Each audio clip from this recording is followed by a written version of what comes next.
April 1ஆம் தேதியிலிருந்து இலங்கையில உங்களுக்கு தெரியும் நிறைய வரி முறைகள் அறிமுகமாகுது. பலதரப்பட்ட வகையில வரிகள் அறிமுகமாகுது.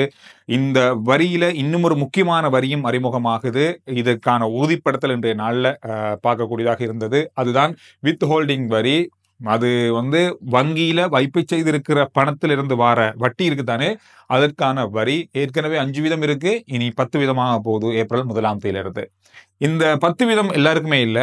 ஒவ்வொரு மாதமும் 1,50,000 ரூபாய்க்கு குறைவான வருமானம் வந்தா அவங்களுக்கு 5% தான், இப்ப இருக்கிற விதம் தான் எடுக்கப்படும். 1,50,000க்கு அதிகமான வருமானத்தை நீங்க வேற எந்த வழியில பெறுறீங்க, அல்லது வட்டி மூலமா கூட பெறுறீங்களா, எந்த வகையிலும் நீங்க 1,50,000 தாண்டாம இருந்தீங்களா இருந்தா உங்களுக்கு 5%, அதை தாண்டினா 10% தான் உங்களுக்கு. அதுல எந்த ஒரு மாற்றமும் இல்லை.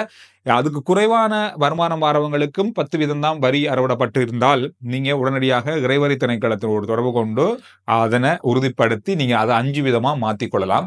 இது இப்ப அமுல்படுத்தப்பட போகின்ற நடைமுறையாக இருக்கு. வேற எந்த வகையிலும் நீங்க வருமானம் உங்களுக்கு ஒரு 1,50,000 2,00,000 மாதம் தாண்டுதா இருந்தா உங்களுக்கு இந்த 10% வரி இருக்கும். ஒரு தரமான சம்பவத்தையும் தரமான ஒரு தீர்ப்பையும் இன்றைய நாள்ல பாணந்துற பிரதான நீதிமன்றம் வழங்கியிருக்கு. என்ன அப்படின்னு சொன்னா, ஒருத்தருக்கு வாழ்நாள் முழுவதும், ஒரு சாரதிக்கு வாழ்நாள் முழுவதுமே வாகனம் ஓட முடியாத தடையை விதிச்சிருக்காங்க. எதுக்காக அப்படின்னு சொன்னா, இவர் ஒரு சாரதி, இவர் பஸ் ஓடுறவர், பாணந்துறைக்கும் களுத்துறைக்கும் இடையில ஒரு நிறுவனத்தினுடைய ஊழியர்களை ஏற்றி செல்லுகின்ற ஒரு பேருந்து ஓட்டுற ஒரு சாரதி. இவர் போக்குவரத்து போலீசாரால பரிசோதிக்கப்படும் பொழுது இவர் மது போதையில இருக்காரு அப்படின்ற ஒரு எண்ணம் அவங்களுக்கு இருந்தது. அந்த எண்ணத்தின் அடிப்படையில் அவர் பரிசோதனைக்கு உட்படுத்தப்பட்டிருக்காரு. அதுல உறுதிப்படுத்தப்பட்டிருக்கு இவர் மது போதையில தான் இருந்தார் அப்படின்றத. அதுக்கு பிறகு அவருக்கு எதிரான வழக்கு நீதிமன்றத்தில் தாக்கல் செய்யப்பட்டு இன்றைக்கு அவருடைய வழக்கினுடைய தீர்ப்பு வந்திருக்கு. பிரதான நீதிமன்றம், பாணந்துறை பிரதான நீதிமன்றம் இவருக்கு வாழ்நாள் முழுவதும் வாகனம் ஓட இயலாது அப்படின்ற தடையை விதிச்சு 40,000 ரூபாய் அபராதம் விதிச்சிருக்காங்க. மேல் சொல்ல போனா, இந்த வாகன விபத்துக்களால ஏற்படுகின்ற உயிர் சேதங்களை தடுக்கிறதுக்கு ஒரு தரமான ஒரு விஷயமா இந்த விஷயம் பார்க்கப்படுது. குறிப்பா சொல்ல போனா, இந்த சாரதிகள், குறிப்பா பேருந்து சாரதிகள், மக்களை ஏற்றி செல்லுகின்ற வாகனங்கள் ஓட்டுற சாரதிகள் கவலையே இல்லாம போக்குவரத்து விதிமுறைகளை மீறுறது, வாகனம் ஓடும்போது மது போதையில வாகனம் ஓடுறது, இந்த மாதிரியான பல விஷயங்களை நாங்க பார்க்கிறோம். என்னதான் போக்குவரத்து சட்ட விதிமுறைகள் கடைபிடிக்கணும் அப்படின்னு சொல்லி வலியுறுத்தப்பட்டாலும் டிராபிக் போலீஸ் அந்தந்த ஒவ்வொரு இடங்கள்லையும், ஆபத்தான இடங்கள்லையும் கண்காணிக்கிறதுக்கு நின்றாலும் எந்த ஒரு பயமும் இல்லாம வாகனங்களை ஓவர்டேக் பண்றதும், வாகனங்களை கணக்கில்லாம ஓடுறதும், உயிர்களை பற்றி கவலையே இல்லாம ஓடுறதும், இந்த மாதிரியான பல ஆபத்தான சாரதிகள் நம்ம நாட்டில் இருக்காங்க. அப்படியான சாரதிகளுக்கு இந்த மாதிரியான தண்டனை, குறிப்பா மது போதையில வாகனம் ஓடுறவங்களுக்கு இந்த மாதிரியான தண்டனை மிக முக்கியமானதாக தான் பார்க்கப்படுது. எனவே இந்த விஷயம் இன்றைய நாள்ல நடந்திருக்கு. மது போதையில மட்டுமில்ல, போக்குவரத்து விதிமுறைகளை மீறி செல்றவங்களுடைய வாகன சாரதி அனுமதி பத்திரம் இந்த மாதிரி ஒரு நிலைமைக்குள்ள கொண்டு வரப்படும் பட்சத்துல நிச்சயமா வாகன விபத்துக்கள் இலங்கையில குறையறதுக்கு வாய்ப்புகள் இருக்கு. இது ஒரு முதல் ஆரம்பமா இருக்கும் அப்படின்னு சொல்லி எதிர்பார்க்கலாம்.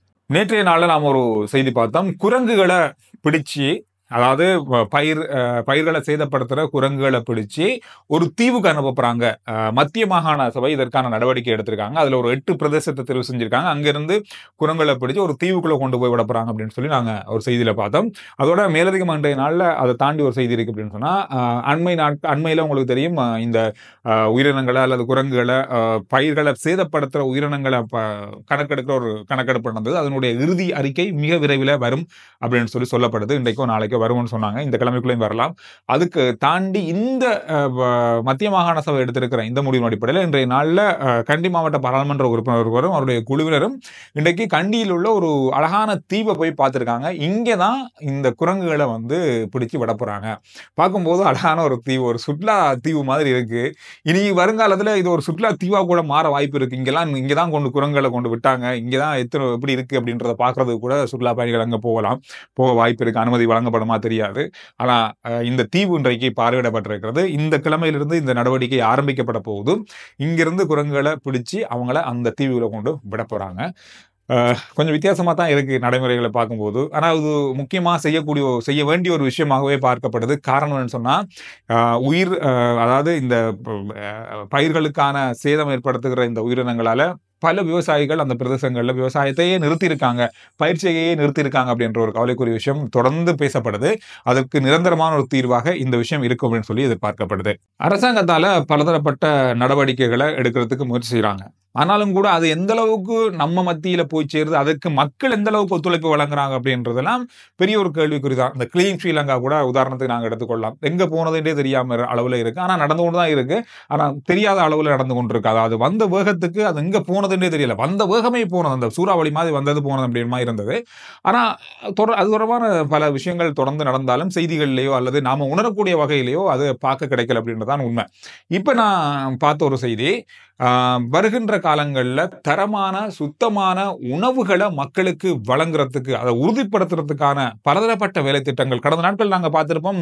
ஒவ்வொரு ஹோட்டல்களுக்கும் போய் இந்த ஹோட்டல்களை பரிசோதிக்கிற சுகாதார அதிகாரிகள் போய் பரிசோதிச்சாங்க.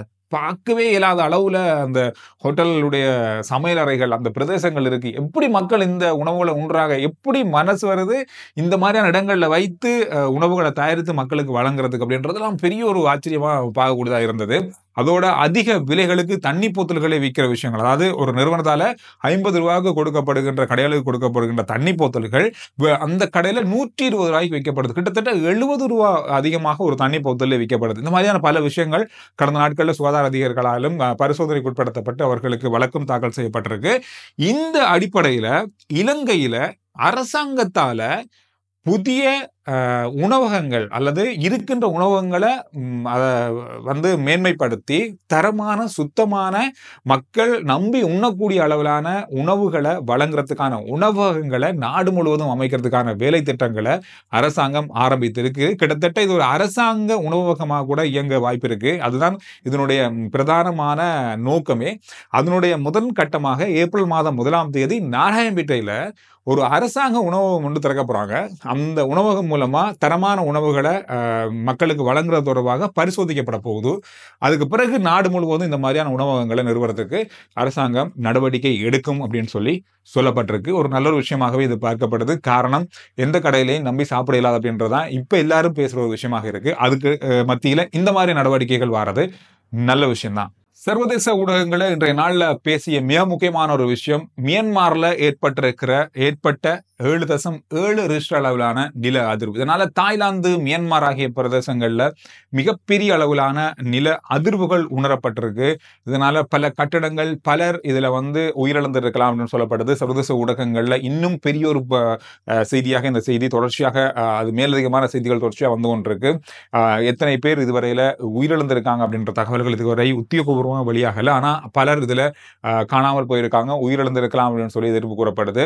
இதோட மியான்மர் மற்றும் தாய்லாந்து, பாங்காக் ஆகிய இடங்கள்ல இருக்கிற இலங்கையர்கள் தொடர்பாகவும் இப்பொழுது கவனம் செலுத்தப்பட்டிருக்கிறது. இதுவரைக்கும் எந்த ஒரு பாதிப்பும் இலங்கையர்களுக்கு ஏற்படல அப்படின்னு சொல்லி அங்க இருக்கிற தூதரகங்கள் மூலமாக செய்திகளை பார்க்க கிடைச்சது. எனவே மிகப்பெரிய அளவுல அதிர்வுகளை ஏற்படுத்திய ஒரு நில அதிர்வு, பல கட்டிடங்கள் இடிந்து விழுந்த காட்சிகளையும் சர்வதேச ஊடகங்கள்ல பார்க்கக்கூடியதாக இருந்தது.